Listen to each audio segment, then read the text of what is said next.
1991 में आज ही के दिन भारतीय सीआरपीएफ के सफाक अहलकारों ने श्रीनगर के चौटा बाजार इलाके में 32 मासूम कश्मीरियों को गोलियों से भून दिया था। श्रीनगर के चौटा बाजार इलाके में कत्लेआम मकबूजा जम्मू और कश्मीर में तैनात भारतीय फौजों के हाथों दर्जनों कत्लेआम में से एक है।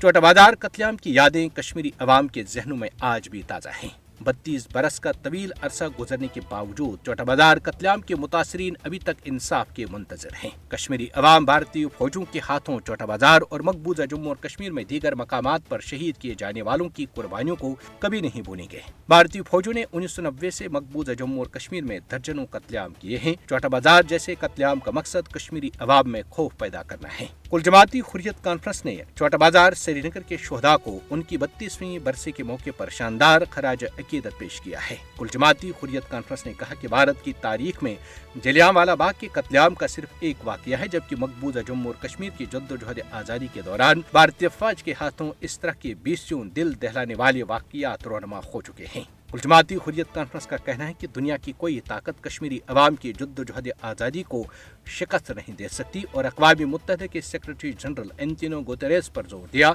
कि वह भारतीय फौज के हाथों कश्मीरी अवाम की जारी नस्ल कुशी का नोट्स लें। चौटा बाजार के शोहदा को खराज अकीदत पेश करते हुए कुल जमाती हुर्रियत कॉन्फ्रेंस का कहना है कि कश्मीरी शोहदा की कुर्बानियों को कभी फरामोश नहीं किया जाएगा और कश्मीरी अवाम अपनी जद्दोजहद को इसके मंतकी अंजाम तक पहुँचाने के लिए जारी रखेंगे। भारतीय फौजों के हाथों कश्मीरी अवाम की खून रेजी रोकने के लिए दुनिया को आगे आना चाहिए। आलमी बरादरी भारत के हाथों कश्मीरी अवाम की नस्ल कुशी का नोट्स ले। दिलेर, निडर और बहादुर कश्मीरी अवाम तमाम तर मुश्किलात के बावजूद भारत के गासिबाना कब्जे के खिलाफ जद्दोजहद आज़ादी जारी रखने के लिए पुरअज़्म हैं। मकबूजा जम्मू और कश्मीर के अवाम की बेमिसाल कुर्बानियां कभी रायगां नहीं जाएंगी।